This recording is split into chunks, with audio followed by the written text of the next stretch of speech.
पुन्हा एकदा तसंच 2 वेळेला आम्हा लोकांचं सरकार होतं त्यावेळेला हायकोर्टाच्या लेवलला गेलं.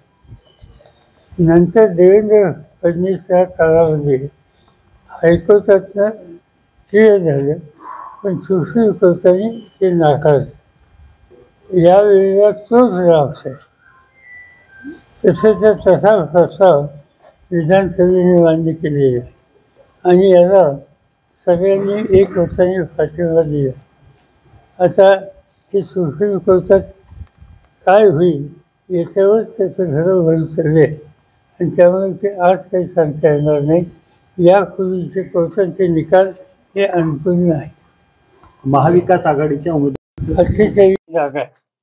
48 जागांमध्ये एकूण जागा देण्यात येतील अशी चर्चा आता सुरू झाली आहे. मला माहिती हा त्यांचा प्रश्न आहे. पण एकूणच साहेब ज्या पद्धतीनं महायुतीनं तयारी सुरू केलेली आहे 45+ 400+ वगैरे त्या महाविकास आघाडीला आव्हान वाटतंय का? नाही, मला थोडं त्यांच्याकडनं कमतरता अशी पार्लमेंटमध्ये एकंदर जागा 488 आहेत ना किती? 542 आहेत आणि त्या 42मध्ये महाराष्ट्राचे 48 आहेत. त्यामुळे ते 40 किंवा 400 हे सांगतात ते कमी सांगतात. ते त्यांनी खरं 48 सांगायला हवे ते. आणि देशातल्या एकूण जागा आहेत त्या सर्व जागा त्यांनी आणि जिंकणार असं सांगायला हवं. त्यामुळे इथनं पुढं त्यांनी 11 सांगताना सुधारणा करावी एवढाच माझा सल्ला. एक 5-6 जागा शिल्लक आहेत. आमची लेट होऊ शकली नाही.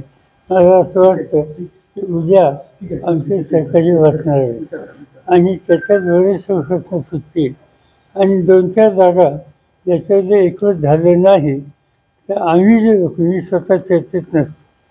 मी असेल किंवा राहुल गांधी असतील किंवा उद्धव ठाकरे असतील त्या 2-3 जागा जिथे एक वाक्यता नाही त्याच्यासाठी आम्ही बसू आणि आम्ही निकाल घेऊन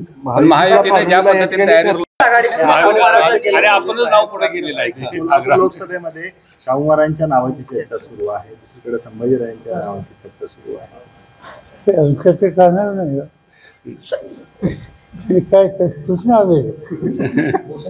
पण आपल्याला हे आवडेल का? कारण गेल्या अनेक दिवसांपासून ही चर्चा जी आहे ती कोल्हापूरमध्ये सुरू आहे, महाराष्ट्रात सुरू आहे. महाराजांची पण यापूर्वी पण इच्छा होती एकदा खासदार व्हावं.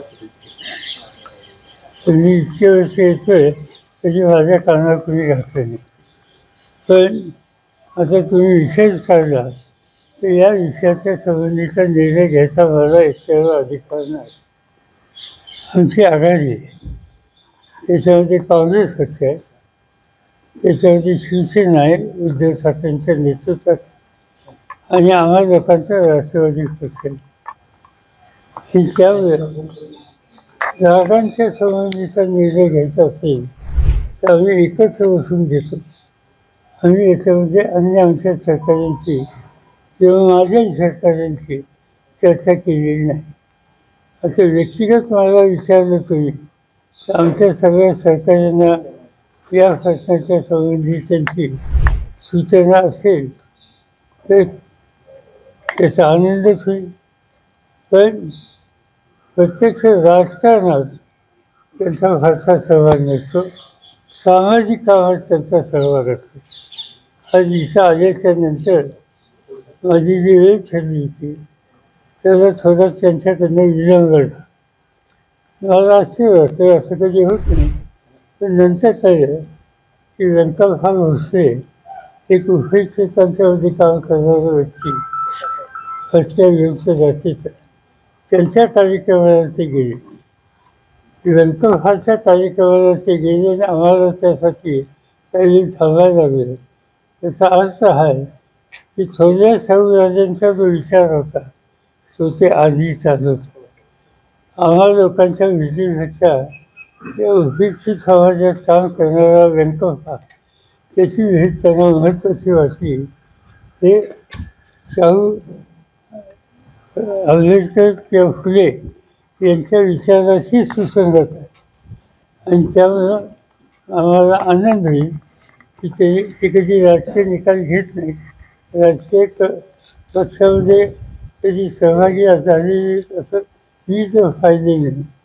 सामुदायिक अनेक कार्यक्रमाला त्यांची उपस्थिती असते आणि उद्या तुम्ही जे काय म्हणता अशी चर्चा कोल्हापुरात असेल आणि कोल्हापूरकरांची ही भावना असेल तर मी तर मागाशी सांगितलं की आमच्या अन्य सहकाऱ्यांशी मी काही बोललेलं नाही, पण व्यक्तीचा मला अतिशय आनंद होईल. सर आज मराठा पाहिलं की उद्याच्याला त्यांनी बैठक बोलली.